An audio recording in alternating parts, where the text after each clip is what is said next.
사과는 제일 쉬운 일이다. 그냥 할 일 제대로 하면 된다. 라고 말씀하셨는데 그 쉬운 일을 윤석열 전 대통령 탄핵된 이후에 단 한 분도 안 하고 있습니다. 윤석열 본인조차 사과 비슷한 것도 하지 않고요. 정부를 지금 대표하는 한덕수 권한대행이 그런 얘기 했다는 거를 제가 거의 아예 확인해 보지 못했고요. 국무위원 중에 어떤 분이 국민들께 우리 공동체에, 우리 역사에 성찰하고 사과했다는 얘기 들어본 적이 없고요. 어떻게 보면 가장 책임 있는 주체인 국민의힘에서는 사과가 아니라 오히려 이 지금 뭐 하는 짓인가 약간 이런 생각이 들 정도로 무슨 대선 출마 눈치 게임하고 밸런스 게임하고 약간 거의 예능 같은 모습을 보여주고 있거든요. 헌재 표현에 의하면 대한 국민들께서 지금 이 비극적인 상황에 단 한마디의 사과조차 듣지 못하고 있어요. 제일 쉽다고 말씀하신 그 사과를요. 그 정도의 사과를 요구하는 게 부당한가요? 제가 부당하다고 말씀드린 적은 없습니다. 그러면 그냥 하시는 게 낫지 않습니까? 저는 그런 방법으로 사과하지 않겠습니다. 왜요? 저는 제가 임기 동안에, 그러니까 남은 기간 동안에 제가 더욱더 제 몸을 불살라서 혼신의 힘을 다해서 민생 안정하고 국민들의 어려움을 덜어드리기 위해서 최선을 다하겠습니다. 그러니까 그냥 저 같으면 윤석열 정부의 국무위원으로서 특히나 권한대행도 하셨었으니까 이 역사의 비극 앞에, 이 민주주의의 이 공동체의 비극 앞에 무한한 책임을 느끼고 정말로 너무나 고통스러웠던 국민들께, 그리고 사실 공직사회도 얼마나 고생 많으셨어요. 마음으로도 그렇고. 사과한다. 그 사과와 성찰의 마음으로 최선을 다하겠다. 이 정도의 얘기가 어렵습니까? 그리고 지금 부총리님이 얘기하신 거랑 그렇게 다른가요, 그게? 왜 사과하지 않겠다는 그런 의지를 표현하시는 거죠? 도대체 왜요? 의지를 표현하는 게 아닙니다. 그럼 사과하시면 되는 거죠. 그렇게 말씀을 드리는 겁니다. 제 생각을 말씀을 드리는 겁니다. 그러니까 왜 그렇게 말씀을 드리는지 제가 제 생각을 도저히 이해가 정말로 네. 지금 이 윤석열 파면이라는 이 상황이, 그리고 이 말도 안 되는 계엄이라는 이 상황이 대한국민인 우리 국민들께서 사과 한마디 못 받으실 그런 상황입니까? 의원님, 제가 계엄 이후에 여러 가지 말씀을 의원님들께 드렸고 제 소에도 말씀을 드렸습니다. 그렇기 때문에 이제는 제가 남은 기간 동안에 최선을 다하는 모습을 보이는 게 제가 저한테는 그게 사과의 방법이라고 생각해서 그렇게 말씀을 드리는 겁니다. 말과 행동이 일치되면 더 좋은 거 아니에요, 그러면? 말로도 사과하고 행동으로도 사과하고, 그 성찰이 어떻게 보면 지금까지 이렇게 망가져온 나라를 바꿔나가는 데 있어서 굉장히 중요한 그런 변곡점을 만들어낼 수도 있는 거 아닙니까? 지금 사실 아무도 사과하고 있지 않잖아요. 지금 국민의힘에서도 그렇고 누가 책임 있는 말들을 하고 있습니까? 100번도 1000번도 10,000번도 성찰하고 사과해야 되는 거 아닙니까? 저는 솔직히 말씀 주셔서 그런데 할 수 있어요. 이 비극 앞에 국회의원을 한 사람으로서 이 국민들의 고통, 이 역사의 파괴, 우리의 공동체가 아는 이 상처에 대해서 국회의원 한 사람으로서 너무나 죄송합니다. 너무나 죄송합니다. 그래서 우리 사회가, 우리의 정치가 그 성찰, 그 반성의 시서 다시 시작해야 된다고 생각합니다. 저도 의원님 말씀에 공감하고 잘 경청하고 있습니다. 참 우리 국민들 사과받기 어렵네요. 우리 국민들이 지금 정부에 어쨌든 며칠 안 남은 굉장히 과도적인 정부이긴 하지만 책임 있는 분들의 그 말씀 한번 듣기가 그렇게 어렵네요. 그런 이야기는 참 듣기 어려운데 우리가 대선 출마설은 참 많이 듣고 있어요. 한덕수 총리는 대선 출마합니까? 저는 전혀 알고 있지 못합니다. 아니, 되게 중요한 일이잖아요. 왜냐하면 지금 권한대행을 하셨었는데, 실제로 권한대행을 하셨으니까 한덕수 총리가 출마를 하는 순간 또다시 권한대행이 되시는 거잖아요. 아셔야 되는 거 아닙니까? 글쎄, 그러면 저한테 주어진 일을 전 할 뿐입니다. 네. 그냥 한덕수 총리가 출마하면 권한대행을 그냥 다시 저한테 하시는 그걸 겁니까? 물어보시는 게 네. 적절한 사람은 아니지 않습니까? 그러면 본인에 대해서 여쭤보겠습니다. 출마하십니까? 전 당연히 안 하죠. 그럼 뒤에 계신 국민의원들 중에 누구 출마하십니까? 하신 분 계십니까? 다 안 하시죠? 대선 출마한다는 거 굉장히 쉽게 얘기할 수 있습니다. 지금 부총리님도 당연히 안 합니다라고 얘기하잖아요. 그러면 왜 한덕수 총리는 대선 출마 안 한다?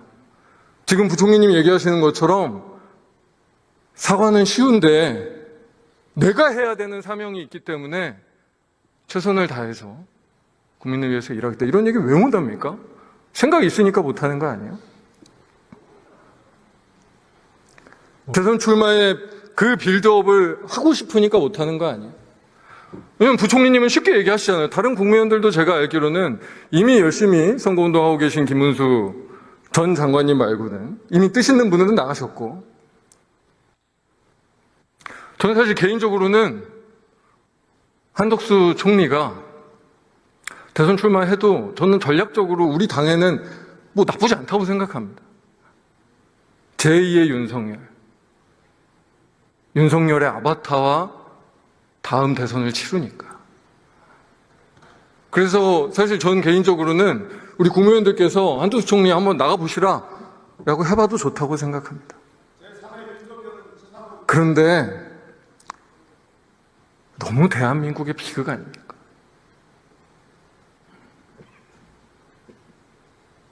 우리 국민들께 너무 죄 짓는 일 아닙니까? 지금 이 나라가 이런 꼴이 됐는데도 사과 한마디 못 듣고 아직도 다 권력자들이 권력 노름이 나오고 있고 나라가 망가지든 말든 무책임한 태도를 보고 계시는 거잖아요. 헌법재판소에서 결정문에서 그런 얘기들을 많이 했죠. 국민의 신임에 대한 배반이다. 국민의 신임에 대한 배반이다.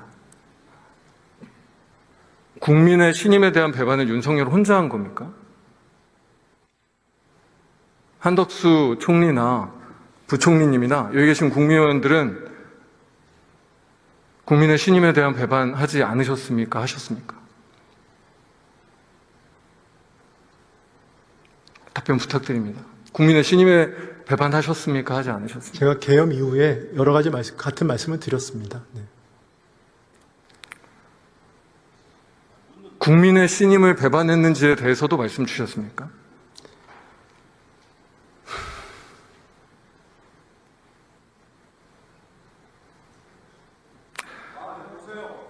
윤석열 정부의 국무위원들께서 국민의 신임에 배반하지 않으셨습니까?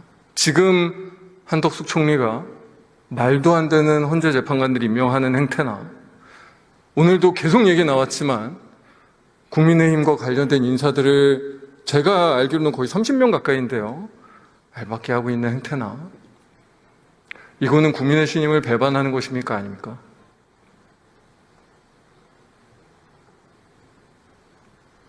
답변은 그냥 안 하실. 아니, 그게 아니고 지금 아까 인사 말씀을 하셨는데 공기업 인사, 공공기관 인사는 제가 답변들이 있지 않고 그 부분들이 알박기라는 정의가 뭔지는 모르겠습니다만 그 해당 장관들이 해외 재청을 하거나 해서 권한대행이든 하신 것입니다. 그런데 그런 부분들은 관련 절차에 따라서 한 것인데 그 모든 걸 그렇게 하나 그룹핑을 해가지고 모두 알박기다라고 말씀을 하시는 부분에 대해서 제가 구체적으로 알지 못합니다. 그래서 말씀을 드리지 못하는 겁니다.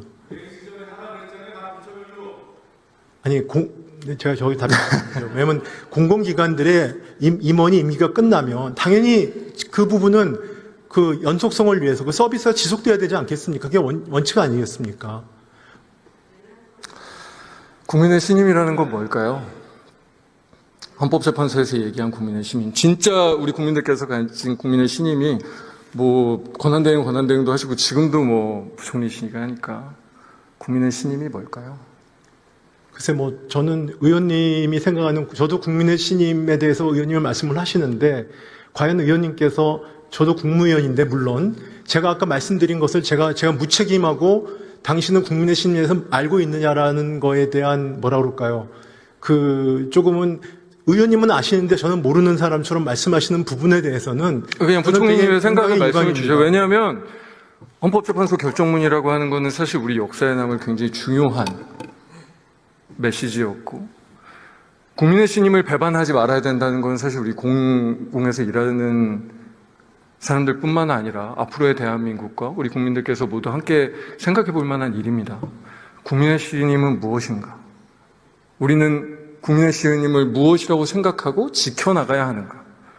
저도 나름 제 생각이 있지만 부총리님도 생각하실 수 있는 거잖아요. 말씀 주시죠. 뭐 지금 대행 내각에서의 국무위원이 가지는 국민의 신임이라 함은 예를 들어서 여러 가지 지금 글로벌 대내 불확실성이 있는 상황에서 국민들이 많은 걱정을 하고 계시니까 이 부분에 대해서 걱정을 덜어드리는 그런 것들이 저는 지금 제가 해야 될 일이라고 생각하고 있습니다. 제가 생각하기엔 뭐 제 생각입니다. 국민들께서는 보통 그런 믿음들을 가지고 계세요. 나라가 이렇게 개판이어도 정치인들이 아무리 이상한 짓을 해도 그래도 누군가들이 할 일을 해서 누군가들은 우리 국가 시스템 안에서 특히 아마 여기에 있는 관료들에 대한 믿음이실 텐데 그래도 똑바로 일하는 사람들이 있어서 대한민국이 제대로 돌아간다. 그래도 우리가 나아간다. 그럼 뭐 저랑 비슷한 거라고 생각합니다. 그런 믿음들을 가지고 계세요. 그 믿음 안에 우리가 그걸 배반하면 안 되는 거고요. 근데 지금 이 7주 남은 정부가 보여주고 있는 모습이 뭡니까? 지금 의원님 여기 앉아 계신 국무위원을 포함하면 저도 마찬가지인데 지금 말씀하신 의원과 같은 생각입니다. 우린 시스템에 돌아간다. 시스템에 돌아가기 때문에 이 부분들에 대한 국민들이 걱정이 되지 않도록 하겠다라는 생각으로 지금 각자 지금 그 부분에 대해서 열심히 하고 있습니다. 그런데 국민들이 그런 믿음을 가지시는 게 아니라 윤석열의 단좋은 세력이 가진 탐욕만 보시고 있지 않나요? 뭐 의원님이 그렇게 보셨거나 누가 그렇게 보신 분이 있으면은 뭐 그 부분은 저희가 반성해야 될 부분입니다. 그렇지만 그렇지 않습니다. 탐욕이 아닙니까? 여기 앉아 계신 국무위원을 포함한 저를 포함한 모든 국무위원들이 지금 의원님들이 이 상황에 현재 재판관 2명을 국민의 신임이라고 임명하면서 하면 그게 국민의 신임의 헌법재판소 그 자체를 부분에 대해서도 저희는 다 그런 망가뜨리려는 그 공직자로서 시도가 최선을 다하고 있습니다. 그걸 너무 폄하하게 이렇게 말씀하시지 마십시오. 그러면 그 말씀이 맞으려면 무한히 절제해야 돼. 절대적으로 자제해야 돼. 권력 행사가 절대로 자의적으로 보이지 않도록 최소한의 원칙을 지키고 있다.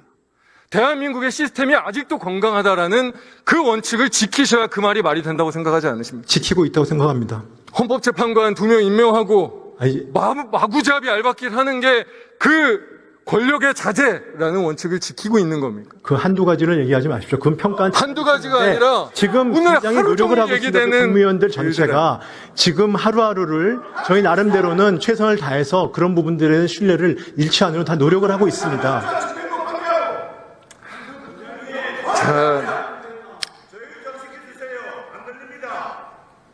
시간이 너무 금방 가네요. 12분 너무 짧은데 제가 시간이 너무 짧으니까 부총리님과 그냥 공직사회에 드리고 싶은 말씀을 좀 더 드리겠습니다. 49일이 오늘도 통상 얘기도 많이 했고 저희가 여러 가지 대내외적 위기와 불확실성에 대한 이야기들을 많이 나눴습니다. 49일이 굉장히 짧은 시간이기도 하지만 너무 소중한 시간이기도 하죠. 이 소중한 시간을 아마 공직사회 많은 분들은 그리고 저도 그렇지만 좀 고통스러운 시간이기도 합니다. 할 일은 너무 많은데 어렵고 불확실성은 크고 그래서 저희가 보기에는 공직사회 전체가 지금 솔직히 뭐 하는지를 잘 모르겠습니다. 눈에 보이는 건 마지막 남은 자의적 권력 행사와 탐욕만 아닌가라는 생각이 솔직히 듭니다. 저희가 이런 불신과 의문을 갖지 않도록 해주십시오.